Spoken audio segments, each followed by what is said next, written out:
So you're on a date with your crush. You're super excited about it. You've picked your best outfit. You've bragged to all of your friends about it. And you've even told your mom. She's super proud of you.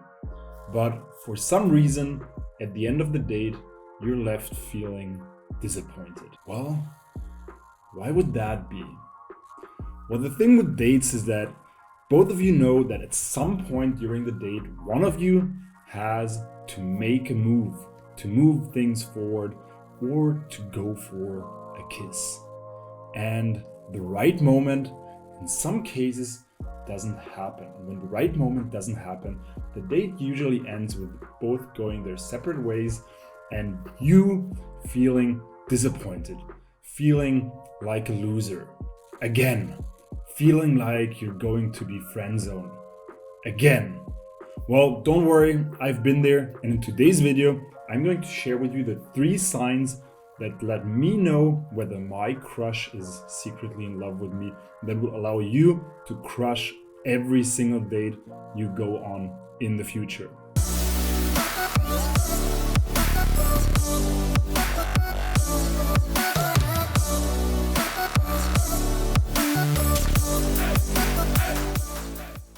On a date, there are basically 2 scenarios that can happen. Scenario number 1 is at some point during the interaction, the woman you're talking to, will slowly start getting closer to you. She will at some point start touching your shoulder, maybe start touching other parts of your body, maybe your leg or your knee, and then maybe slowly start kissing your neck, and then jump onto you and aggressively start making out with you, grab your hand and walk you out of the bar or whatever location you're having the date in. Or scenario 2, at some point during the date, you will have to make a move to start getting closer to her, start maybe touching her shoulders or her arm, and at some point go in for the kiss. And then maybe lead her out of the venue, go somewhere else. But the truth is, no matter how experienced you are, the first scenario will remain an exception. It may happen, but it's not going to be the thing you can rely on.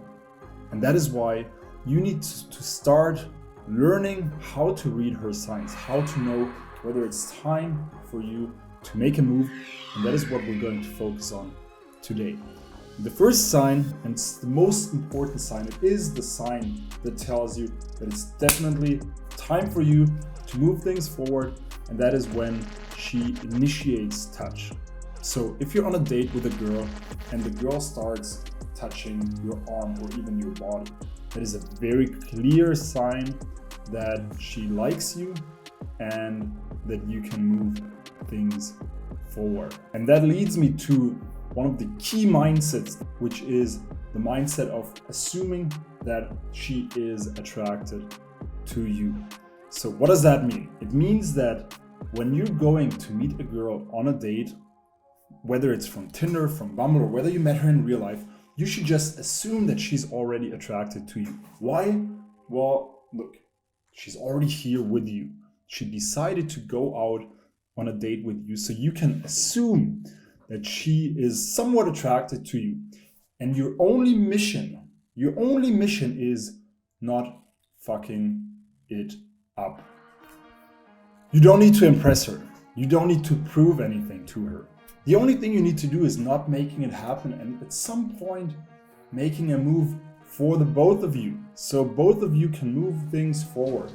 And the truth is, if you're not making a move at some point, then she's going to lose interest, because she's going to think that either you're not interested or you don't have what it takes to move things forward.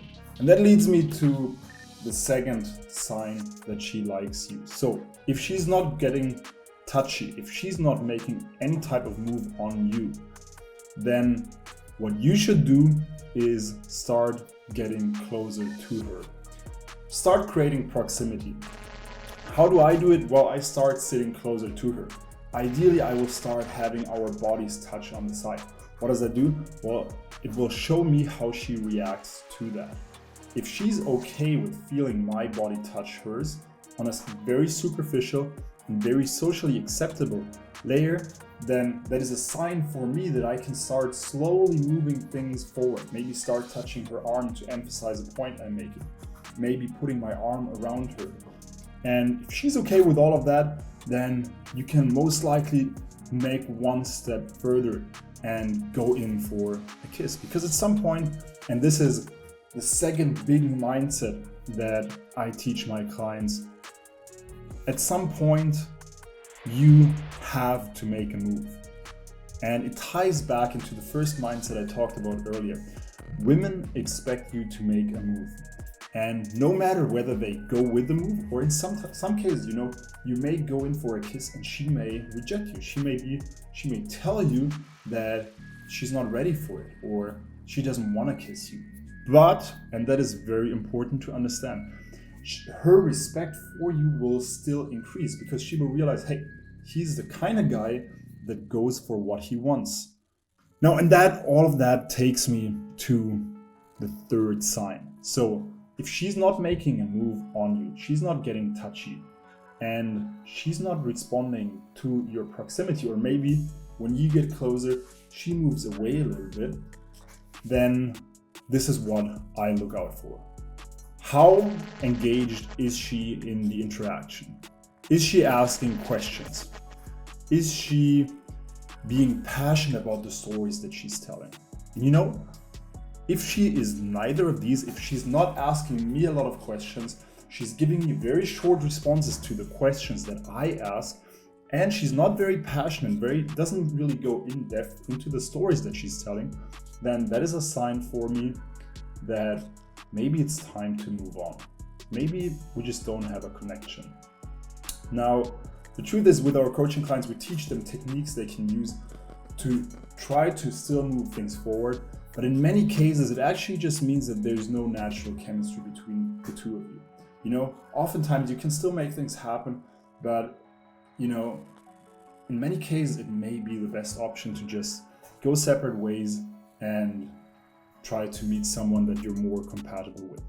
Now, one of these techniques, just to give you something actionable here, if you are on a date and you're feeling like she's not really invested into the interaction, she's not participating, you're asking her questions, she's giving very short or even one-word answers.